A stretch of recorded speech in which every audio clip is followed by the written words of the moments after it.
Hey guys, welcome back to another segment of A2D, Agree to Disagree. I'm Michael, always. I'm here with Brian. Today we are going to get into the Eastern Conference play-in tournament that should be taking place here.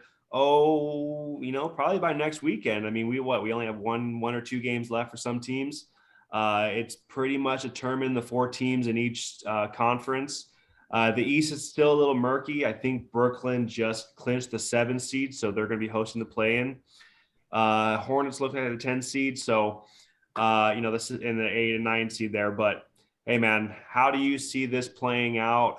Who obviously is the favorite to come out of that play-in, and what do you want to see happen? I think we all know who the favorite is, right? And it's pretty. There's one team that has a couple stars down there that's been dealing with guys in and out of the lineup. It's Brooklyn. They clinched the 7 seed. They're actually starting to get a little bit of a rhythm right now. I'm not getting too worked up over it, but they've been winning a few Little bit games of a here. rhythm. Right, right. The competition really hasn't been great. They did just beat Cleveland, who is another team that's going to be in the play-in. So Mm-hmm. they were able to get that home court advantage in the play-in. I think they're going to get it. I think they're going to get the 7th seed, and it's going to come down to seeding. I think Miami clinched the 1, so I'm not sure if it's. I think it's going to come down to Boston or Milwaukee. It's going to be a fun first-round matchup either way for Brooklyn to take on one of those teams, which I think is what's going to happen. Brooklyn's going to get that one. And then I think the next one is going to be Atlanta, dude. I think they're going to end up getting the 8 seed. They're the team. They got Trey Young, man. You mentioned him in the MVP conversation last week, man, and deservingly so. He's the star. This time of the year, you rely on stars to advance you and to win in the playoffs. And he's the star out of these playing teams. He's the next guy. You got Durant, you got Kyrie. Then who's the next star of those playing teams? Is Trey Young. So Yeah. I just trust him a little bit more. I think they are going to end up beating Charlotte, and then they're going to end up playing against Cleveland. Cleveland's going to lose to Brooklyn. It'll be Cleveland versus Atlanta. And I think Trey's going to keep going, keep the momentum going. He's starting to elevate his game to another level, man. They beat Brooklyn last week in a big game. So KD dropped 55 and Atlanta still won. So I mean KD though the Nets they're missing Trey. They're not gonna have to play them, but that's how ultimately how I see it playing out in the East. I think Brooklyn is gonna get in, and then if they can keep this rhythm going, I think they have a chance. If it's Milwaukee, they're the one team. I think Milwaukee has, I think it's like 4, 6, whatever it is, wins in a row over Brooklyn. That's a tough matchup for Brooklyn because Brooklyn's star reliant. They got those dynamic duo, but that's about it. And Milwaukee is a team. They play as a team. They have stars, and they're just deeper. So I think Milwaukee, if they get that matchup, it's going to be tough matchup for Brooklyn. Any other matchup though, I think Brooklyn can go ahead and get an upset, man. Yeah, I mean, you talk about the matchups after the plan, and it can get really, really, kind of dicey for some teams, especially in those top 3 or 4 seeds, just depending on how seedings go. But um, you mentioned Brooklyn being, playing Cleveland. Like that might not actually happen. I know, this last game, I think Atlanta plays Houston and Cleveland plays Milwaukee.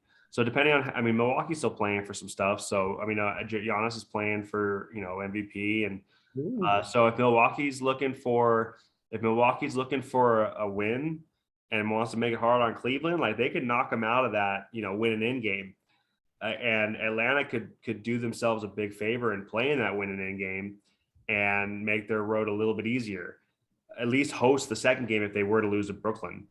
I do agree with you. I think Brooklyn is going to turn it up. I think Kyrie, he got cleared to play in no matter if it's in Brooklyn, the game's in Brooklyn, he got cleared to play now. So I do think that they're going to crank it up a little bit. I think everybody wants to see that Brooklyn Milwaukee matchup, because we saw it was a toenail was the difference last year in that series. Let's see it So in the Eastern Conference Finals though, not round one. Let me see that down the we road. just want to see it. I mean, I personally just want to see it. Right. I mean, That's I'd fair. rather see it in round one than not seeing it at all. But yeah, but Atlanta, man, like, yeah, I did. I mentioned Trey Young last week. He's leading the league in total scoring and total assists right now. And I mean, that's unheard of, dude. Like that's just he's a baller. He turned it up last year in the playoffs. I mean, against the Knicks, I mean, he just went ballistic, hitting from the logo. I mean, he turned into a mini Steph Curry and just led them. I don't know how healthy they are right now. I haven't heard John Collins' name in a long time, so I don't know how healthy he is. I don't really know how healthy that entire team is, but all they really They need got is Trey. yeah, if Trey can get hot, man, they can make it a fun series too.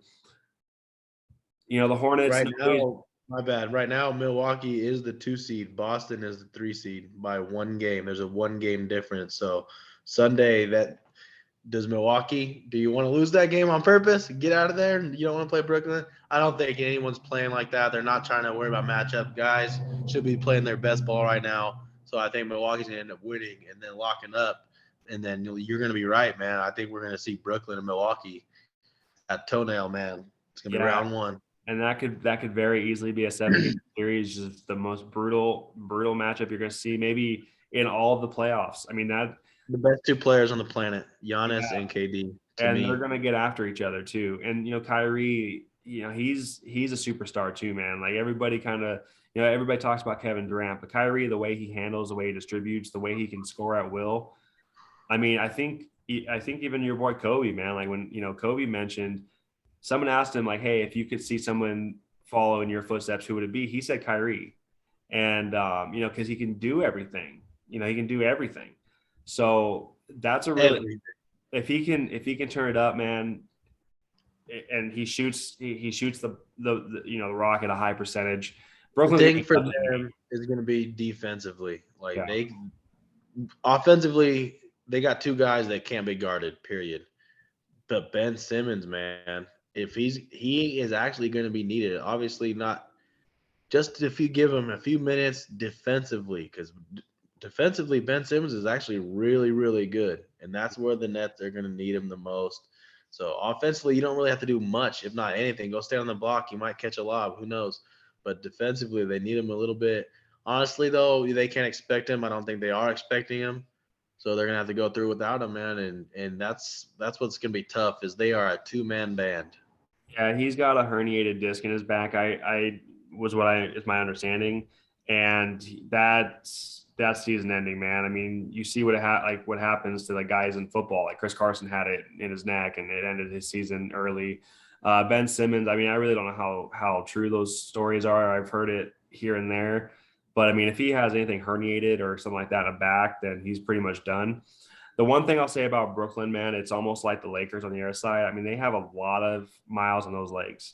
And I still think KD and Kyrie have enough to lead their team to, deep into the playoffs.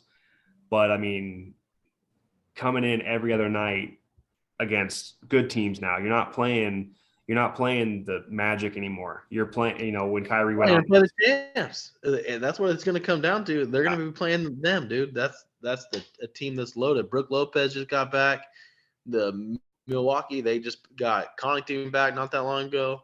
So their role players are all there. Their depth is there. They're starting to fine tune at the right time. The champs are going for a repeat, and that's why I mentioned Ben Simmons because right now it just seems like the Nets are going to be shorthanded unless KD averages damn near 50 and Kyrie averages 40, which they could do it, but the odds are unlikely. So I it's going to think come down Brooklyn's to better. I think Brooklyn's a better team when Kyrie is more of a traditional point guard and he passes the ball a little bit more. When he's able to hit guys like Seth Curry and when he's able to hit those Patty quick Mills. shooters, yeah, Patty. When he's able to hit those guys, it seems like they're a better team. He doesn't have to be the scorer because KD's the scorer. When they're running like that, they're really tough to beat. But when Katie and Kyrie kind of seem like they have to take over the scoring and they score 70 between the two of them, then you look That's a good around point. and Patty Mills has 6 and maybe LaMarcus Aldridge has 4. Like you see it, you look around and nobody else has any points. And then they score 110, but they gave up 125. And that seems to happen a lot with Brooklyn. So that's the one way I could see a team like Atlanta, because that's what happened. I mean, Katie just scored 50 against them and they outplayed them. So that's the one way I could see Brooklyn falling out of that 7-2 matchup. And then they'd play Miami. And I actually think Miami is a much better matchup for Brooklyn, because Miami likes to play. I mean, other than Tyler Hero, they play more of a half game set. Jimmy Butler's not really a run and gun guy. Kyle Lowry really is not really a run and gun guy. So they like to run more of a half court set. I think Tyler Hero would be a problem for them, but other than that, that would probably be a better matchup, because you're right. Milwaukee can get out and run. Giannis likes to get out and run. They all do. So that's going to be a tough matchup for Brooklyn. But in that play-in, man, I Atlanta, if they can sneak into that 8 seed, that could be a really interesting win-in game. The Hornets in Cleveland, they're really, really young, and they have some good talent on those two teams. If one of those teams were to get in the 8 seed, they can't get in the 7 seed, but they got in the 8 seed somehow, I could just see those top two teams, or the Heat just sweeping the shit out of them. So or a 5-game series at most, yeah. Yeah, so I mean, they might get lucky in Charlotte or Cleveland, but it's just not there yet. But they're building, so good for them. Like, good for Cleveland to have the season they've had, and if they can hold on to that winning game, like, anything can happen. But I mean, I really don't see the other two teams as an actual playoff team. So, but good for them for getting the winning in. I mean, there's teams on the Western Conference side, and I'm not going to mention them, that didn't even make Dude, it. look at a lot of guys have dealt with injuries. Look at the Clippers. They're on the West. Yeah. We're going to get in the West here in a minute. There have been several injuries are part of the game. It's a contact sport. It's a team sport. That's why you got teammates to step up in critical situations. Your Suns have had guys in and out, and their first place, one of the best records in NBA history. Like, there's no excuse. If you're a good team, there's no excuse. But man, for the Eastern Conference, for this play-in, dude, we spent most of our time talking about Brooklyn.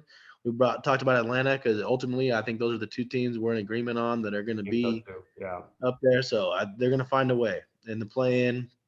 I think they're going to find a way, even if Atlanta and Brooklyn do play in that first game. The winner obviously advances, and the loser, I think, will end up winning whoever they play out of Charlotte or Cleveland. So I think those are the two that we'll see one way or another. But yeah, man, and it's just gonna come. The seeding once the playoffs do start is what's gonna be fun, because like you said about Miami, that's a very good point. Brooklyn plays Miami. I like Brooklyn. They play Milwaukee. Not so confident. So that's what it's gonna come down to, is that seeding. So that's gonna be big, man, for sure. Yeah, but yeah, guys, we're gonna get into the West Conference here pretty soon. So make sure you guys like and subscribe. Watch all the videos. We're gonna be talking about basketball a lot. Once the play-in's over, we're gonna go over our entire playoff bracket pretty much, and we're gonna go into matchups. We're gonna go into all that kind of stuff. So go ahead and hit that like and subscribe button, and stay tuned for the Western Conference.